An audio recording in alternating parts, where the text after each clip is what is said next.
Good morning. कल सामाजिक अध्ययन विषय के अंतर्गत जो शिक्षण विधियाँ हैं, शिक्षण विधियों में समस्या समाधान विधि पर हमने प्रकाश डाला था। आज समस्या समाधान विधि के सिद्धांत, उसके गुण और उसके दोषों पर बात करेंगे।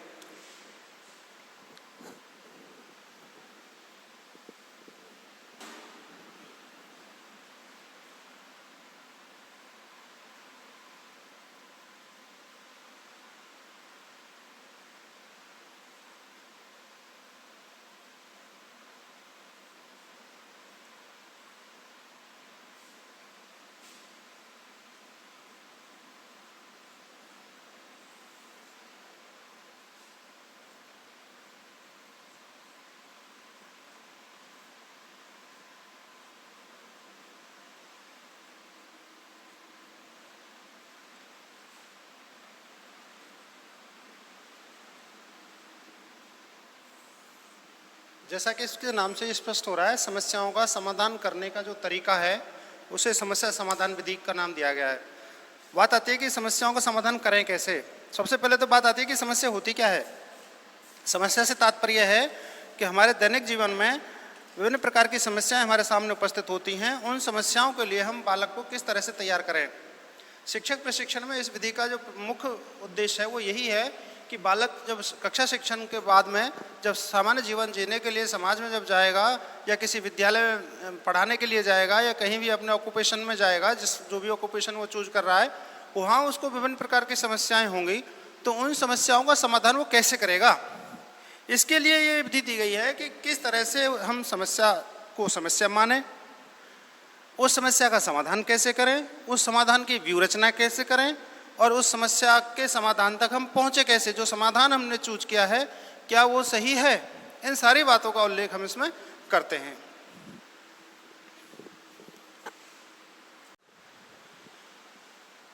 बात आती है कि समस्या समाधान विधि के प्रमुख सिद्धांत कौन से हैं, अर्थात जो समस्या हम चूज कर रहे हैं उस समस्या के प्रिंसिपल्स क्या हैं, उसके आधार क्या हैं, उसके सिद्धांत क्या हैं, इन सारी बातों पर हम प्रकाश डालते हैं। तो पहला है मनोवैज्ञानिक सिद्धांत,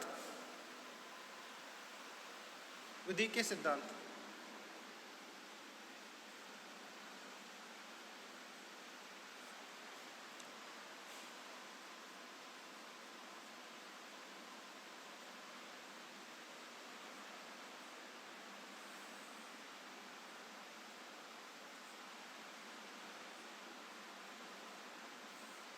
इसका तात्पर्य है जो भी हम समस्या चूज करें उस समस्या में हमें मनोवैज्ञानिक आधार जो है उसका विशेष ध्यान रखा जाना चाहिए। मनोवैज्ञानिक आधार क्या क्या है, जैसे बालक की रुचि, उसकी क्षमताएं, योग्यताएं,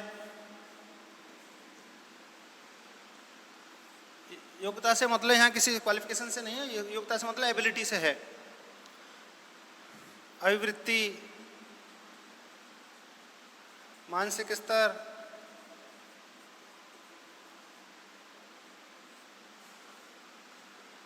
इन बातों को ध्यान में रख के हमें समस्या का चयन करना चाहिए। इसमें विशेष बात ध्यान देने की ये है कि कक्षा में बालक जो होते हैं उन सबकी रुचि एक जैसी नहीं होती, उनकी क्षमताएं एक जैसी नहीं होती, उनकी योग्यताएं एक जैसी नहीं होती, उनका एटीट्यूड एक जैसा नहीं होता। तो सब बालकों को कैसे हम ट्रीट करें, उसके लिए शिक्षक को चाहिए कि पूरी कक्षा को छोटे छोटे भागों में बांट लें। 8-8, 10-10, 5-5, 6-6 बच्चों, जो हमने जितनी समस्या लेनी है उन समस्याओं के अकॉर्डिंग हमें बालकों के ग्रुप बना लेने चाहिए और उस ग्रुप में सिर्फ उन्हीं बालकों को रखें जिनकी मानसिक योग्यताएं एक जैसी हों, लगभग उनकी रुचि लगभग एक जैसी हो, उनका एटीट्यूड एक जैसा हो, उनकी एबिलिटी एक जैसी हो, तो वो बालक सही तरीके से एक दिशा में चल सकते हैं। लेकिन अलग अलग थिंकिंग के, अलग अलग इंटरेस्ट के, अलग अलग एबिलिटीज के बालक हमने ले लिए तो वो बालक एक साथ नहीं चल पाएंगे। इसलिए इस बात मनोवैज्ञानिक सिद्धांतों में इस बात का विशेष ध्यान रखा जाना चाहिए कि समस्या जब चूज कर रहे हैं तो बालकों को मनोवैज्ञानिक जो बातें हैं वो बातें ध्यान रखी जाएं। दूसरा है ज्ञान की पूर्णता का सिद्धांत।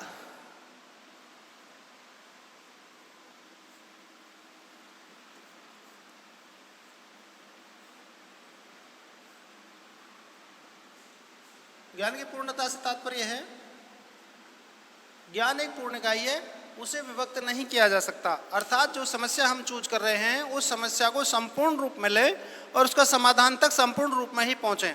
यदि हम उसके टुकड़े कर देंगे, उसको खंडित कर देंगे, अलग अलग भागों में बांट देंगे, तो हम उसके निष्कर्ष तक, उसके अंतिम परिणाम तक पहुँच पाना हमारा संदिग्ध रहेगा। इसलिए हम सबको चाहिए कि ज्ञान को एक पूर्ण इकाई मानकर हमें आगे बढ़ना चाहिए। जिस तरह गेस्टाल्टवादियों ने कहा है कि ज्ञान एक पूर्ण इकाई है, उसे खंडित नहीं किया जा सकता। लेकिन शिक्षक को कई बार ऐसा करना पड़ता है कि एक पाठ को एक कालांश में नहीं पढ़ा पाता, तो उसको कई भागों में बांट लेता है, लेकिन क्रमबद्धता वो बनाए रखता है, तो उससे ज्ञान की एकता बनी रहती है। उसी प्रकार से जो हमने समस्या या कक्षा कक्ष में चुनी है वो इतनी बड़ी होनी चाहिए, इस बात का विशेष ध्यान रखा जाए कि हम जो निर्धारित समय है उसके लिए 1 घंटा, 2 घंटा, 1 दिन, 2 दिन, 3 दिन, उसी टाइम में वो पूर्ण हो जाए। यदि हम वो निर्धारित टाइम में पूर्ण नहीं कर पाते हैं तो उसके कारण दूसरे जो विषय हैं वो प्रभावित होंगे। इसलिए हमें इस बात का विशेष ध्यान रखा जाना चाहिए, जो भी हमने टॉपिक चुना है, समस्या चुनी है समाधान के लिए, वो पूर्ण रूप में ही होनी चाहिए और पूर्ण रूप में ही हम उसे समाप्त करें। तीसरा है क्रियाशीलता का सिद्धांत।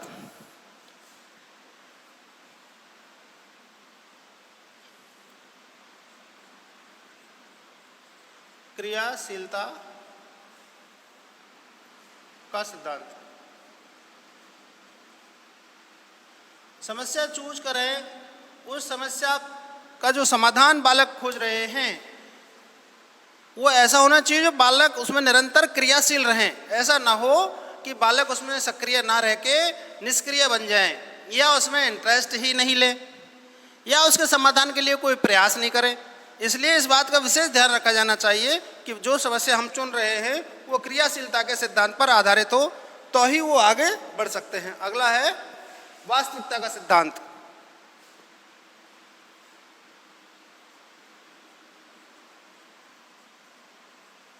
वास्तविकता का सिद्धांत,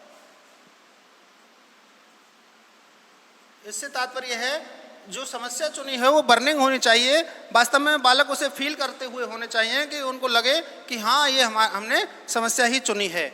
ऐसा ना हो हम ऐसी समस्या चुन लें जिसका हमारे जीवन से कोई संबंध नहीं हो, उसके समाधान के लिए बालकों को कहेंगे तो उसमें बालक इंटरेस्ट नहीं लेंगे। लेकिन उस जो समस्या हमने बालकों के जीवन से जोड़ के देखी है उसमें बालक निरंतर सक्रिय रहेंगे, जिससे क्रियाशीलता के सिद्धांत की पालना होगी। और अंत में सामाजिकता का सिद्धांत।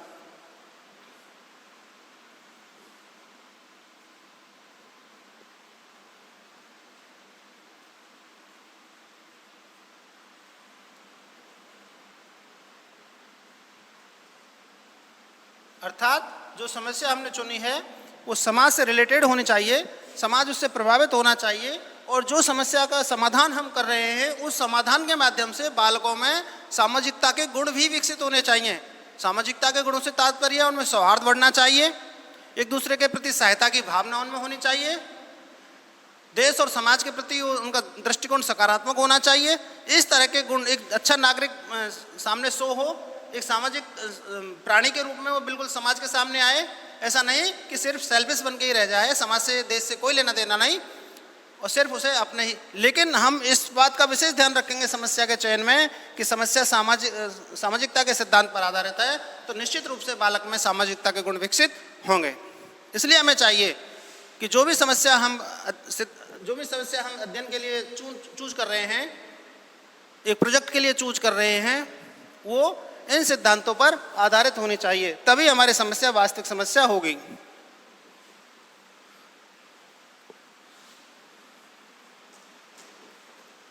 अब बात करते हैं जब समस्या चयन करेंगे तब से लेके और समस्या समाप्त होगी, उसका समाधान खोज लेंगे, उसका मूल्यांकन कर लेंगे, तब तक हमें किस किस स्टेप से आगे बढ़ना पड़ेगा। अर्थात इसके सोपान क्या हैं, इसके चरण क्या हैं, किन किन चरणों से हमें गुजरना पड़ेगा। सबसे पहले हम करते हैं समस्या का चयन और समस्या की उत्पत्ति, विधि के सोपान।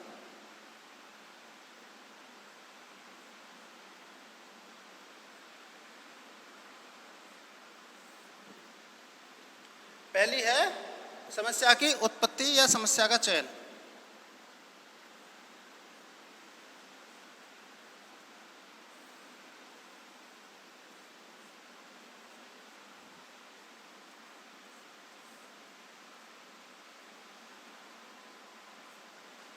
अब यहाँ दोनों बातें आ गई इसमें, समस्या की उत्पत्ति और चयन। उत्पत्ति समस्या की कब हमारे सामने उपस्थित होती है? जब हम उससे रूबरू होते हैं और उसका कोई हमारे पास हल नहीं होता। दूसरी बात, हमारे पास बहुत सारी समस्याएं हैं जो हमारे समाज से रिलेटेड है, उनमें से एक चूज कर लें तो उसका चयन कर लें। तो इस तरह से समस्या की उत्पत्ति या चयन किस तरह से करें? जैसे वर्तमान समय में कोरोना से हम सब प्रभावित हैं, जिसके कारण हमारे विद्यालय बंद हैं, हमारे कॉलेज बंद हैं।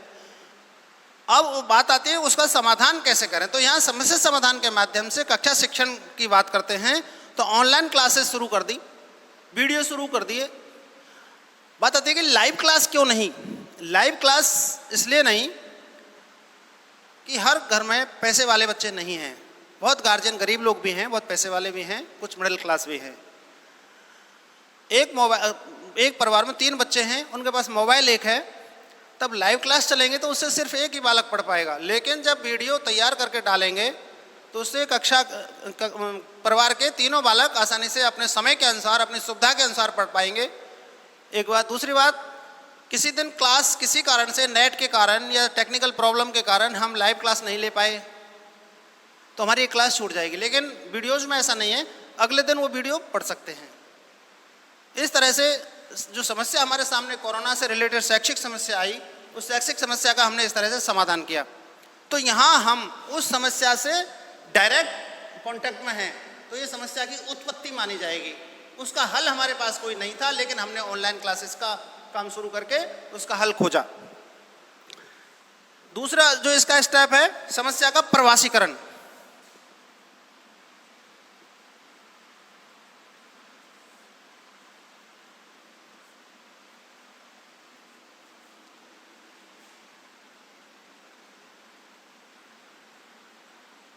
समस्या के प्रवासीकरण से क्या तात्पर्य है? अर्थात उस समस्या को गहनता से बालकों के सामने रखना। जैसे कोरोना एक बहुत बड़ी भयानक बीमारी है, पूरा विश्व इससे जूझ रहा है। दुनिया का शायद ही कोई देश होगा जहां इस समस्या से वो लोग रूबरू नहीं हो रहे हैं। ये समस्या ऐसी है, इसका कोई इलाज नहीं है। बचाव हम कर सकते हैं, बचाव कर ही हम अपना जीवन जी सकते हैं, हम अपनी लाइफ सेव कर सकते हैं। इस तरह से ये हमने हमारे सामने जो समस्या आई वो समस्या बालकों के सामने रखी। अब बात आती है कि हम अपने आप को सेव कैसे रखें। इसके लिए एक्सपर्ट से मिलेंगे। इससे रिलेटेड अखबारों में, पत्रिकाओं में, टीवी पर, मोबाइल पर, व्हाट्सएप पर बहुत सारे मैसेज वगैरह आ रहे हैं, कुछ झूठे हैं कुछ सही हैं। लेकिन उनमें जो एक्सपर्ट्स के वीडियोज आ रहे हैं, जो डॉक्टर्स के वीडियोज आ रहे हैं, वो हमें इस समस्या से बचने का सुझाव बता रहे हैं। तो ठीक उसी प्रकार से हमारे सामने कोई रिसेंट या बर्निंग प्रॉब्लम्स आती हैं तो हम उन प्रॉब्लम्स को लेके विशेषज्ञों से बात करते हैं, अखबार मैगजीन पढ़ते हैं, टीवी देखते हैं, नेट पर सर्च करते हैं, सारी समस्याओं को देखते हैं। तब हम उस समस्या की गहनता को जान पाएंगे, उसका प्रवासीकरण कर पाएंगे। प्रवासीकरण से तात्पर्य यहाँ आइडेंटिफिकेशन से है कि उसका परिचय हमें कैसे मिले कि ये है क्या, इसका बचाव क्या है। इस तरह से इसकी एक पूरी व्यू रचना हमें तैयार करनी पड़ती है। थर्ड है इसका समस्या संबंधी आवश्यक तत्वों का संगठन। समस्या संबंधी आवश्यक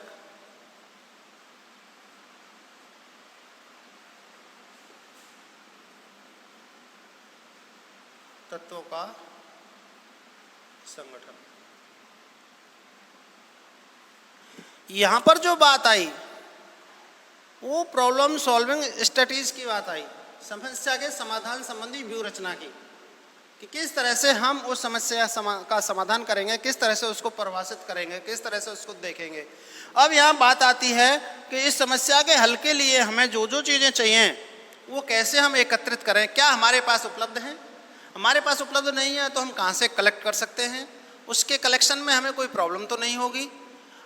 हम इस हमारी समस्या के हल के लिए विभिन्न लोगों से, विभिन्न चीज़ों से संपर्क करेंगे, लाइब्रेरी से करेंगे, न्यूज हॉकर से करेंगे, नेट पर करेंगे, तो क्या हमें विभिन्न प्रकार की समस्याओं का सामना तो नहीं करना पड़ेगा।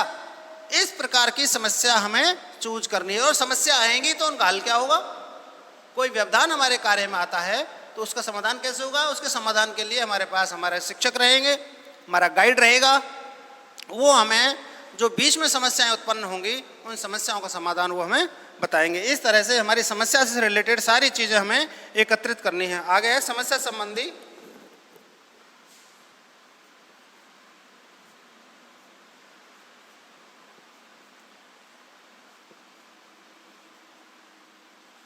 परिकल्पनाओं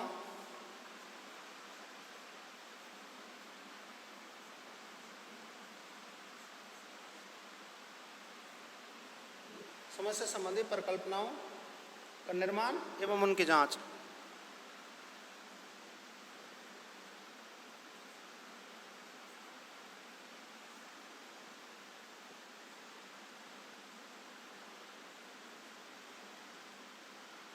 इसका मतलब है हाइपोथेसिस। हमारी प्रॉब्लम से रिलेटेड जो हाइपोथेसिस हमने तैयार की हैं, जो परिकल्पनाओं का निर्माण किया है, परिकल्पनाओं से तात्पर्य समझते हो? पूर्व हल, संभावित हल, जो हमारे मस्तिष्क में संभावित हल है उसे हम परिकल्पना कहते हैं। अब बात आती है कि जो परिकल्पना हमने निर्धारित की हैं, जो परिकल्पनाएं हमने तैयार की हैं, या जो पूर्व हल हमने निर्धारित किया है हमारे मस्तिष्क में, क्या वो सही है? अर्थात उसकी जांच की जाए। अब यहां से शुरू होता है समस्या पर काम करना।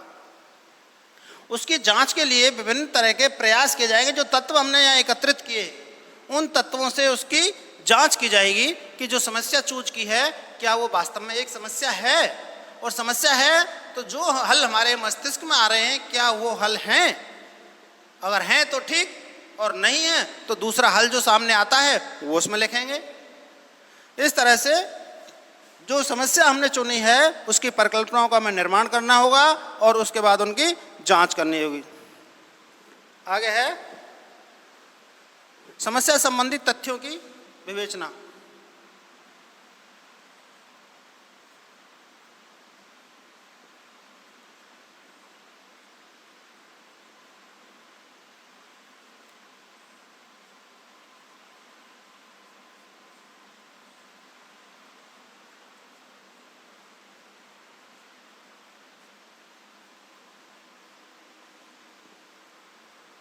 समस्या संबंधी तथ्यों की विवेचना एवं विश्लेषण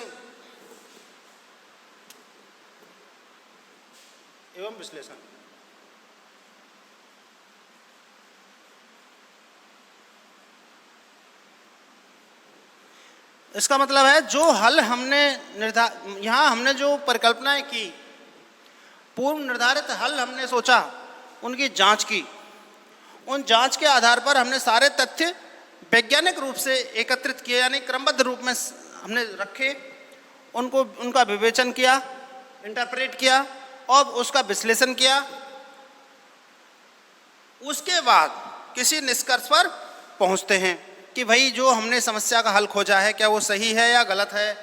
हमने उसका हल अपनी ओर से निर्धारित कर दिया कि भाई हमने सारी चीज़ों का अध्ययन किया, समस्या से संबंधित जितना भी साहित्य था उसका अध्ययन किया, और उसके बाद हमने निष्कर्ष निकाला कि इस समस्या का हल ये है। जैसे कोरोना की बात कर रहा था, दूसरी समस्या भी अपन ले सकते हैं, दहेज एक सामाजिक अभिशाप है, इसको हम प्रोजेक्ट के रूप में ले सकते हैं। जनसंख्या वृद्धि को हम इसके रूप में ले सकते हैं।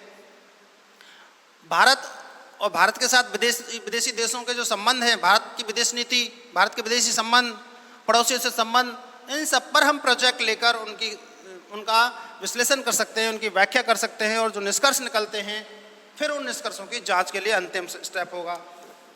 अगला लास्ट है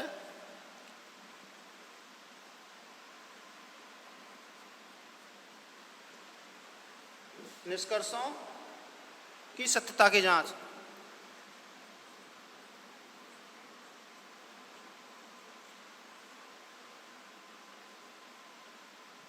जो समस्या हमने चूज की, उस समस्या को हमने इन 5 चरणों में चल के उसका समाधान खोजा।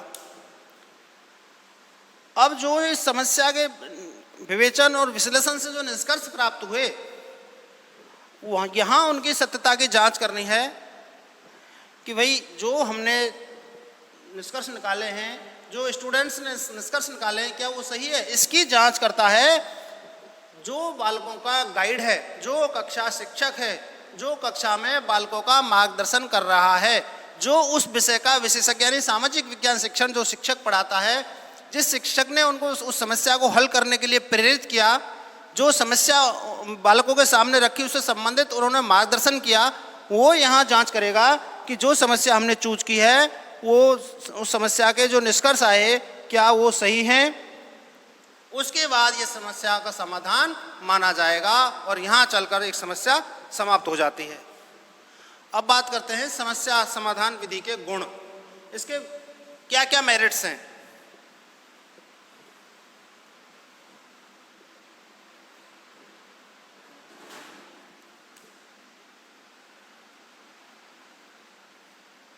समस्या समाधान विधि के गुण क्या क्या गुण है इसके। पहला है सामाजिक समस्याओं का हल।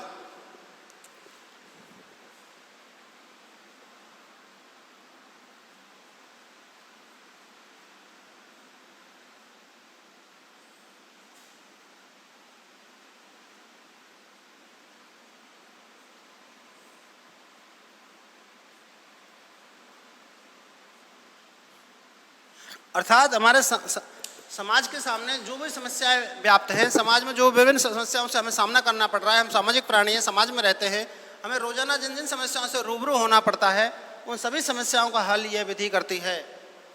यह विधि हमें उन समस्याओं के समाधान के लिए प्रेरित करती है, यह विधि हमें उस समस्याओं के समाधान सुझाती है। इस प्रकार से यह विधि एक बहुत ही श्रेष्ठ विधि है। तथ्यों का संग्रह कर, अगला है तथ्यों का संग्रह कर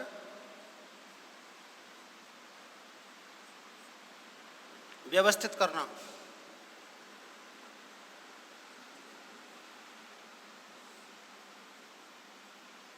सिखाती है।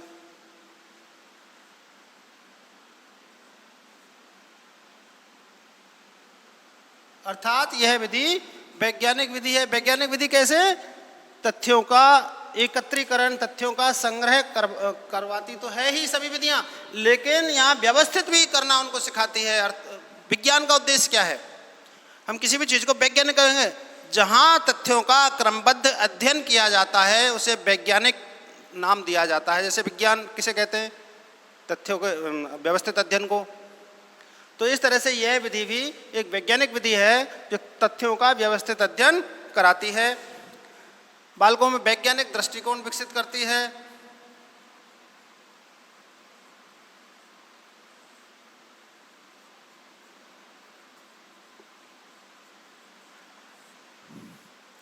आपने देखा होगा विज्ञान में किसी भी चीज को सामान्यतः सही तभी माना जाता है जब प्रयोगों के आधार पर वो सिद्ध हो जाए। उसी प्रकार से यह विधि है। यह विधि जब तक किसी निष्कर्ष पर नहीं पहुंच जाती, कोई समाधान नहीं खोज लेती, तब तक यह विधि इस विधि के माध्यम से हम संतुष्ट नहीं होते। लेकिन ये इतनी अच्छी विधि है कि हमें समाधान खोजने के लिए तैयार करती है, हमारे दृष्टिकोण को वैज्ञानिक बनाती है, रटने की प्रवृत्ति को कम करती है।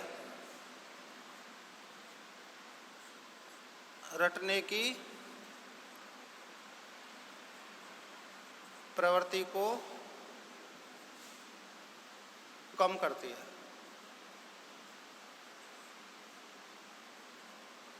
सामाजिक अध्ययन के जितने भी विषय हैं, अधिकांश उन विषयों में रटने पर विशेष जोर दिया जाता है दूसरी विधियों के द्वारा। लेकिन सिर्फ दो विधि ऐसी हैं जो रटने की जो बात है उसको हतोत्साहित करती हैं, उसको समाप्त करती हैं और सीखने पर बल देती हैं। अर्थात ये जो विधि है, ये रटने की जो प्रवृत्ति है उसको समाप्त कर सीखने पर विशेष ध्यान देती है। इस विधि के माध्यम से बालक स्वयं करके सीखता है तो उसके अनुभव ऑटोमेटिकली उसका स्थायी ज्ञान बन जाते हैं। जो वो फीलिंग कर रहा है उस समस्या के समाधान के दौरान, वो सारी चीज़ें उसके मस्तिष्क में रहेंगी। तो इस तरह से उसके रटने की आवश्यकता ही नहीं पड़ेगी, सारी चीज़ें उसकी समझ में आ जाएंगी। स्वाध्याय हेतु प्रेरित करती है।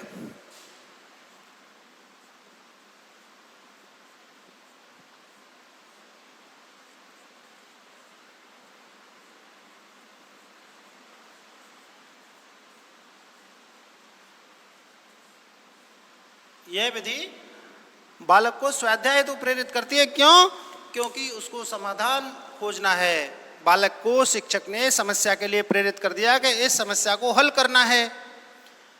उसे हल करने के लिए वो ऑटोमेटिक ही प्रेरित होता है और विभिन्न चीज़ों का अध्ययन करता है। इसके लिए कहीं से कोई गाइडेंस की जरूरत नहीं पड़ती, बल्कि वो स्वयं ही एक गाइडेंस है, अंदर से उसके निकल रहा है कि भाई मुझे इस समस्या का समाधान खोजना है। इस तरह से ये स्वाध्याय हेतु प्रेरित करती है, पूर्वाग्रहों को समाप्त करती है।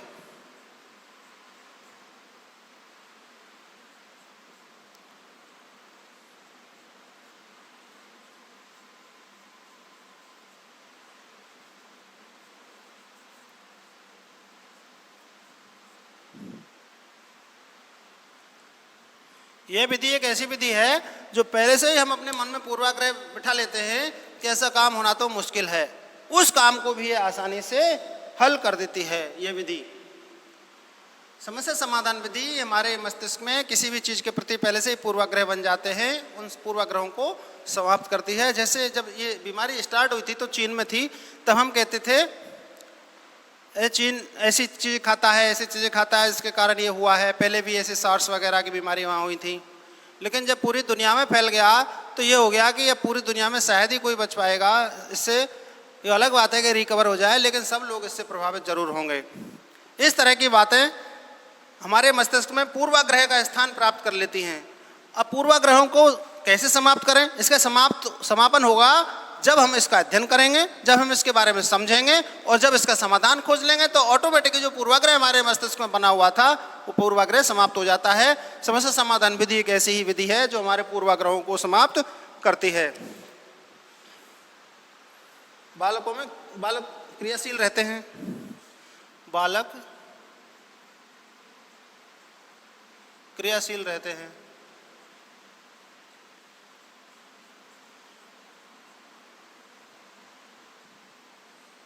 यह विधि ऐसी विधि है, इससे बालक सक्रिय रहता है, केवल कक्ष में निष्क्रिय श्रोता बना नहीं बैठा रहता। जैसे व्याख्यान के माध्यम से शिक्षक बोलता रहता है, बालक सुनता रहता है, एक मूक श्रोता की तरह बैठा रहता है। केवल उसमें श्रवण शक्ति का भी विकास होता है, थिंकिंग पावर उसमें नहीं होती, टॉकिंग पावर उसमें नहीं होती। लेकिन समस्या समाधान विधि ऐसी है, तर्क और चिंतन दोनों के लिए बालक को प्रेरित करती है और वो उसमें सक्रिय रहता है। इस तरह से यह विधि बहुत ही अच्छी विधि है। अर्थात सामाजिक ज्ञान शिक्षण की जितनी भी विधियां हैं उनमें समस्या समाधान विधि और प्रयोजन विधि ऐसी विधि हैं जो बालक को सदैव सक्रिय रखती हैं। अतः यह कहा जा सकता है कि यह विधि बालकों के लिए एक अमोघ अस्त्र है।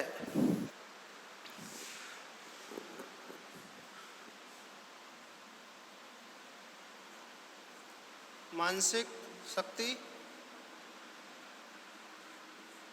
तर्क,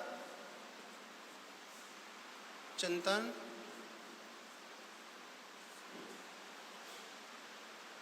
में कल्पना शक्ति,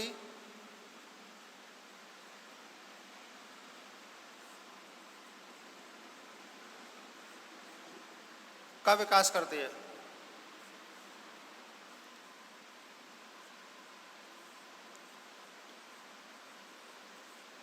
अर्थात यह विधि एक ऐसी विधि है जिससे बालकों की जो मेंटल एबिलिटीज हैं उनको बढ़ाती हैं, उनकी रीजनिंग पावर बढ़ाती हैं, थिंकिंग पावर बढ़ाती हैं और उनके सोचने की जो शक्ति है, जो कल्पना किसी भी चीज़ के बारे में अपने मस्तिष्क में एक मानचित्र बना लेते हैं बच्चे, उस शक्ति को भी यह विधि बढ़ाती है। क्यों? क्योंकि विभिन्न समस्याओं का समाधान करते करते उनके अंदर इतनी थिंकिंग पावर आ जाती है, इतनी सोचने समझने की शक्ति उनमें आ जाती है, उनका मानसिक विकास इतना हो जाता है कि ऑटोमेटिकली उस समस्या के समाधान के लिए वो तैयार रहते हैं। नंबर अगला, मुद्रित सामग्री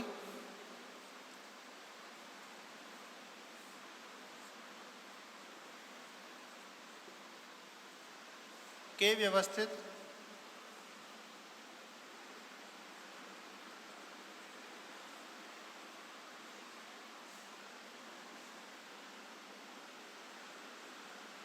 उपयोग हेतु प्रशिक्षित।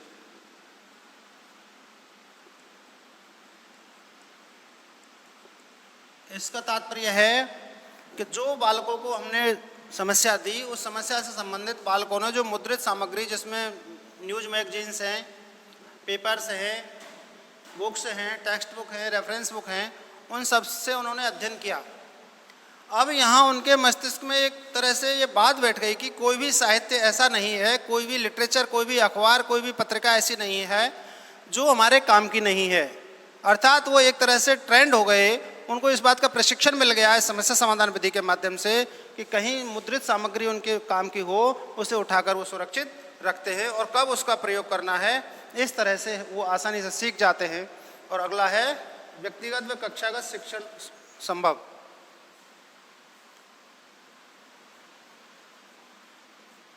व्यक्तिगत व कक्षागत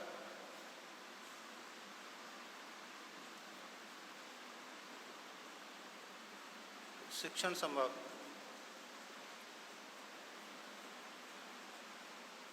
इसका तात्पर्य है कि इस विधि के माध्यम से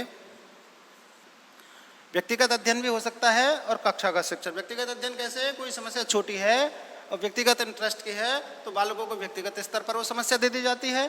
कक्षागत से तात्पर्य है कि सभी बालकों को एक समस्या सुझा दी जाती है जिसमें लगता है शिक्षक को कि सभी बालक ही इस समस्या का समाधान खोज पाएंगे। उनके छोटे छोटे दल भी बना सकते हैं और उन्हें सामूहिक रूप से भी दे सकते हैं। यह विधि ऐसी ही विधि है जिससे बालक कक्षागत भी पढ़ सकता है और व्यक्तिगत भी पढ़ सकता है। और लास्ट है आत्मविश्वास।